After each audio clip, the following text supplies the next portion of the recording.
Hello, welcome to Monster Hobbies Hobby Corner. My name's Trevor Ursulescu, and tonight we'll be looking at painting realistic bone for our Warhammer Tomb Kings.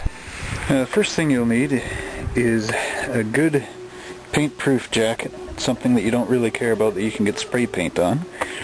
Second off are a pair of latex gloves for your fingers so you don't get them all covered in paint and solvents. Next you'll need a good face mask.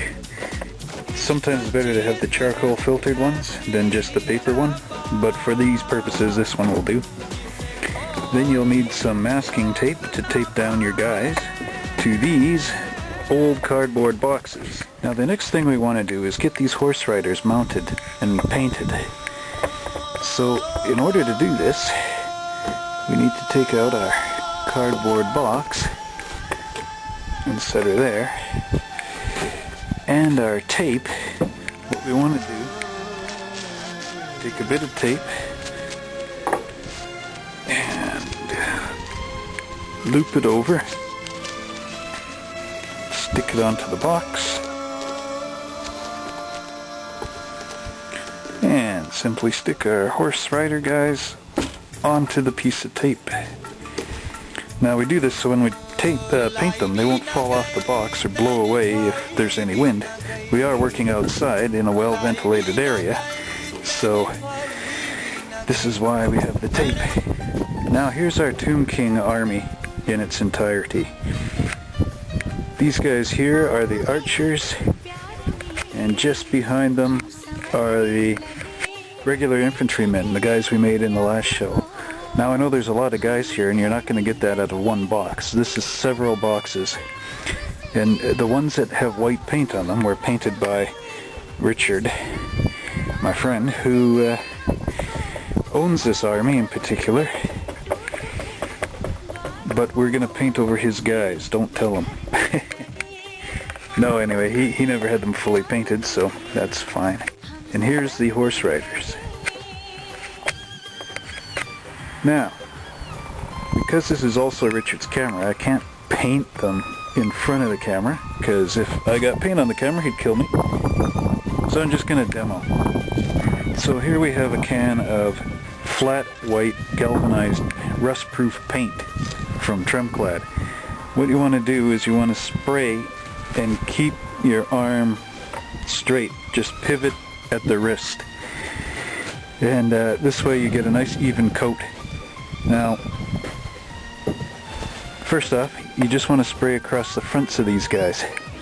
And then you turn the box to paint their sides.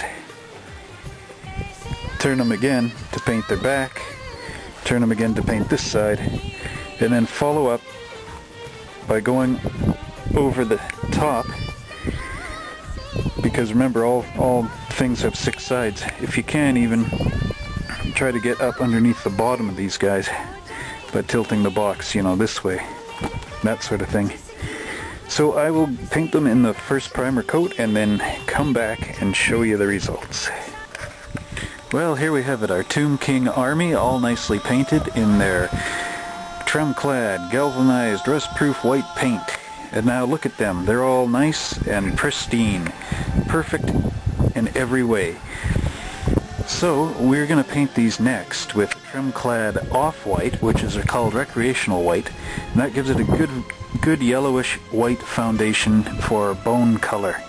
And I'll paint these guys and then we'll get back to it in a few minutes. Now here's our Tomb King army painted in the recreational white. Now you can notice that this is a little more yellowish in tinge, much the same as a propane tank. I think it's the same color. In order to let these guys dry, you've got to put them in some warm place that's sort of free of the wind. A nice place for this is in a car. Now I like to put my guys down in the back seat of the car and put newspaper around so that if there's any stray paint from the box, it only gets on the newspaper and you can easily throw that away. Whereas if you get it on the car seat itself, well, that's not so easy to get rid of. Should somebody like your parents find out there's paint in their new car. So yeah, use lots of newspaper, or put it somewhere better that you know is warm and dry and free of dust. Now this is a good example of bone. This is a Halloween decoration, and as you can tell, it's kind of got that gritty, dark, sinister look to it. This is what you want to try to accomplish with the Tomb Kings, this nice kind of brown patina type freakiness with the cracks and everything. Now, in the Tomb King models, they do have cracks and missing teeth and little eyes that pop out and all sorts of things, so that's already in the kit. When we come back, we'll show you how to achieve this look.